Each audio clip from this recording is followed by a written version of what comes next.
Sancong.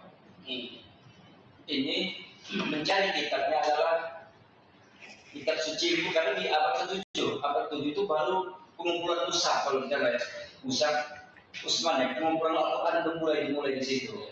Nah, apakah ini kitab yang diinformasikan dinasti Tang? Mungkin di zaman itu ya dinasti Tang ya, di zaman itu atau di dunia sekarang merekomendasikan. Ini kita belum tahu ya, kita masih berani andai apakah Kaisar memerintahkan kepada Tom Sancong untuk mencari kitab ini, kitab yang baru. Kitab baru itu ada kabarnya ada di Arab katanya. Oh gitu. Bagaimana menurut Ustaz? Ya, terima kasih untuk soalnya. Ya, pertama kalau saya melihat pertama cerita perjalanan menuju barat mencari kitab suci ini atau yang ditokohi dengan biksu Tom Sancong. Ini kan kalau salah saya kan berawal dari sebuah novel yang bercerita tentang hutang dari Tom Sancong untuk mencari kitab suci ke barat.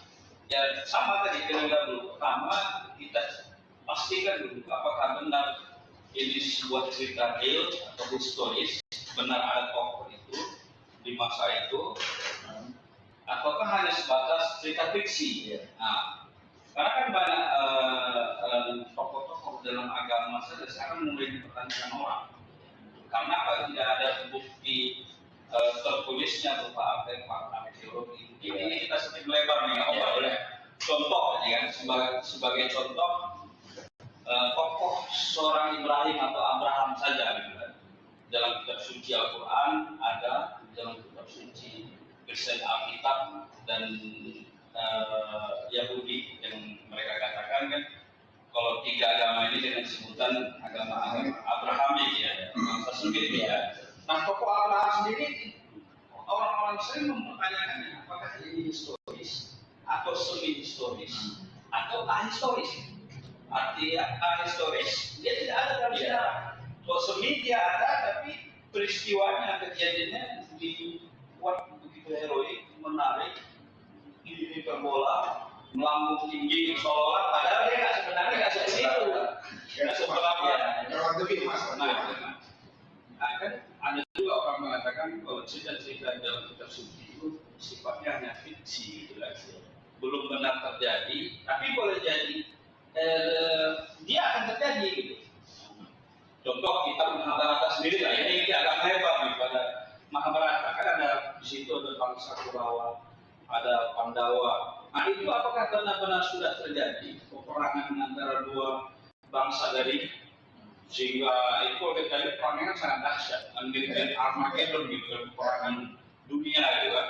Nah itu benar dulu sudah pernah terjadi atau akan terjadi? Nah sama Biksu Trong. Nah kalau cerita dari Biksu Trong tadi kan kita lihat itu novel itu baru dibuat di abad ke-15. Tapi cerita itu cerita di abad ke-7 justru. Boleh jadi, ini kan namanya spekulasi. Boleh jadi kemungkinan karena di abad ke-7 itu awal mula Islam jaya atau awal mula Islam berdiri ya. Islam dalam arti yang dibawa Nabi Muhammad. Karena kan ada pemikir kita ya Pak Almarhum Nurul Ismail itu mengatakan sebenarnya kalau masalah sebutan Islam sebelum Nabi Muhammad ada Islam, cuma Islam hanya sebatas istilah sebuah kata. Islam pasrah diri, tunduk patuh kepada Tuhan. Karena dalam Quran dikatakan kalian dinamakan orang-orang Islam semenjak dahulu. Jadi semenjak Ibrahim, Isa, Musa itu kalau bagi Muhammad itu Islam. Tapi Islam dia bedakan dengan Islam berbesar atau kecil. Kalau Islam berbesar ini Islam memang yang terlembaga di bawah Nabi Muhammad. Nah, kalau menurut saya kira Pak Ferry sebagai host ini sudah tahu kira-kira nih